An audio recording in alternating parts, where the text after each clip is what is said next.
العاشرة مساء بتوقيت أسمر المحلي أينما كنتم أيها السادة والسيدات من الفضائية الإثرية نحييكم ونقدم لحضراتكم نشرة أخبار هذا المساء المستهلك المعتاد بأهم وأبرز العناوين.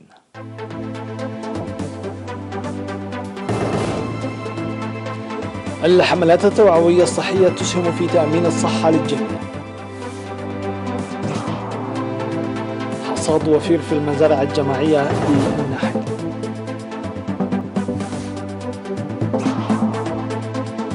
انخفاض أمراض الحيوانات على مستوى البلاد.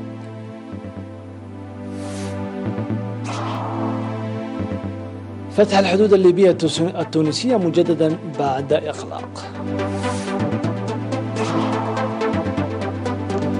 أذربيجان تبدأ تبادل جثث قتلى قرباخ مع أرمينيا.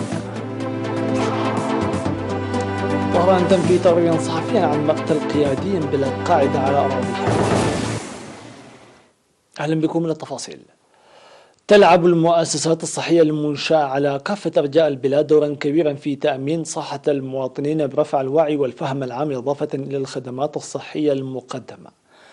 بموجب تقرير وزارة الصحة تشتمل الخدمات المقدمة عن طريق خبراء الصحة على سيمينارات حول أهمية التطعيم والرعاية الصحية الأساسية قبل وبعد الولادة والنظافة الأهلية ومراقبة الأمراض المعدية وغير المعدية وكذلك متابعة الأمهات والأطفال وخدمات الولادة ومعالجة الأطفال المنسقة بالإضافة إلى مكافحة الأمراض الوبائية وستبرز نتائجها أكثر مع الوقت.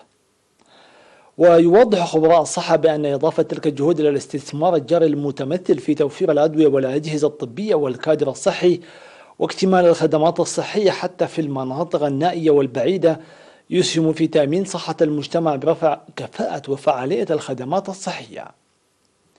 وأوضحت وزارة الصحة تحقيق إنجازات ملموسة في كافة المجالات الصحية بفضل المساهمة الجماهيرية والشركاء الفاعلة، كما ساهمت الجهود الحثيثة التي بذلتها الوزارة بتقوية الكادر الصحي وإنشاء الأجهزة الطبية الرئيسية والأدوية في انخفاض نسبة وفيات الأمومة والطفولة وكذلك مكافحة الأمراض المعدية.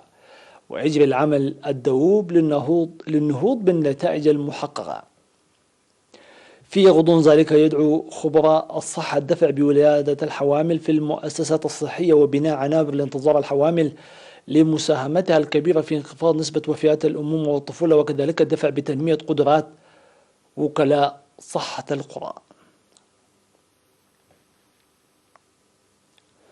أوضح خبير تنمية النباتات في مديرية أمن حيل السيد أماني القبر برهان أن المزارع التي زرعت بطريقة جماعية وبأسلوب التنويع الزراعي حققت حصادا وفيرا في المديرية. وقال أن المزارعين اتخذوا مبادرة تنفيذ الزراعة الجماعية خريف هذا العام وحصدوا إنتاجا وفيرا.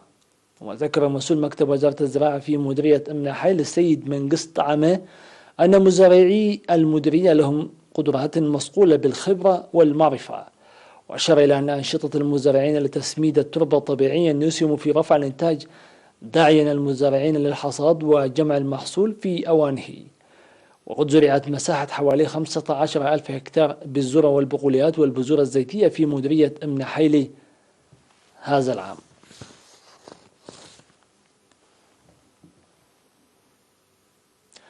ساهمت البرامج التطعيمية الحيوانية المنتظمة الجارية والخدمات الصحية الأخرى التي تقدمها وزارة الزراعة لتأمين صحة المواشي وتنمية الإنتاج الحيواني في انخفاض الأمراض الحيوانية.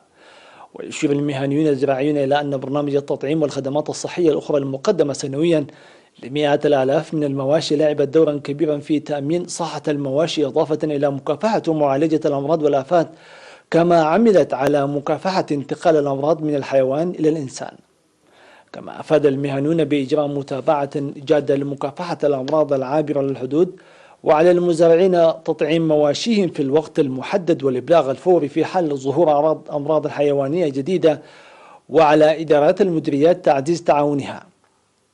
ولا توجد أمور مغلقة على صحة المواشي بفضل رفع وعي المزارعين من خلال حملات التوعية المكثفة والمساعي الحثيثة الجارية.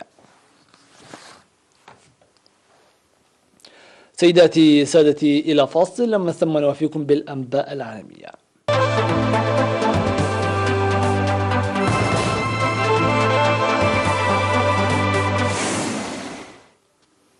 أهلا بكم من جديد. بدأ مسافرون بعبور الحدود بين تونس وليبيا التي أعيد فتحها منتصف النهار بعد إغلاق دام 7 أشهر على خلفية تفشي وباء كوفيد-19 الذي أسفر عن تداعيات اجتماعية واقتصادية واسعة النطاق. وتم إغلاق الحدود نهاية مارس في إطار الإجراءات المتخذة للحد من تفشي فيروس كورونا المستجد، ما أعاق حركة مئات الليبيين والتونسيين الذين ينتقلون بين جانبي الحدود.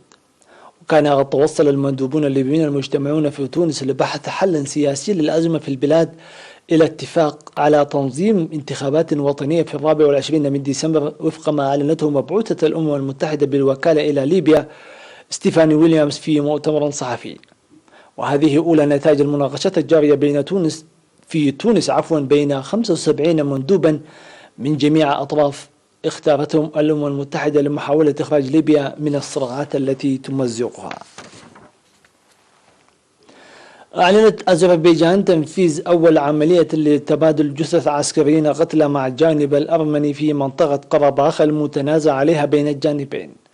وذكرت وزارة الدفاع الأذربيجانية أن قواتها سلمت إلى الجانب الأرميني جثث عدد من العسكريين الأرمن الذين قتلوا خلال المعارك في محيط مدينة شوشة الاستراتيجية، مقابل تسلمها جثث 6 عسكريين أذربيجانيين سقطوا في المنطقة نفسها، لافتة إلى أن العملية نفذت بوساطة ومشاركة قوات حفظ السلام الروسية المنتشرة في قرباخ.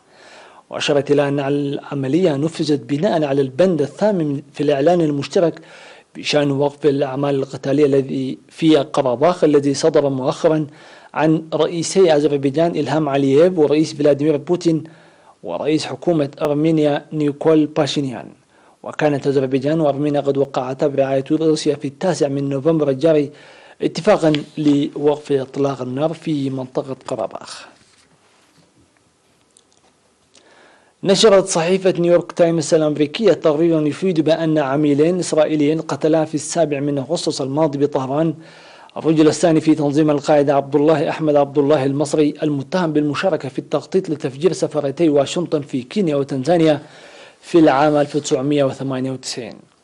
لكن إيران نفت التقرير في بيان لوزارة خارجيتها. وذكرت الصحيفة أن الرجلين على دراجة نارية في طهران قتلا بالرصاص هذا الرجل الشهير بأبي محمد المصري الذي كان ينظر إليه باعتباره الخليفة المرجح لزعيم التنظيم الحالي أيمن الظواهري.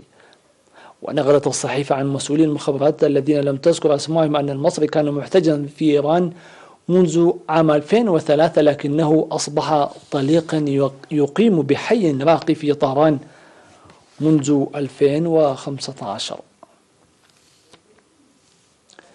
أعلنت وزارة السياحة والآثار المصرية عن كشف أثري يعد الأكبر حتى تاريخي في عام 2020 يضم 100 تابوت بحالة سليمة في منطقة السقارة بالقرب من أهرامات الجيزة.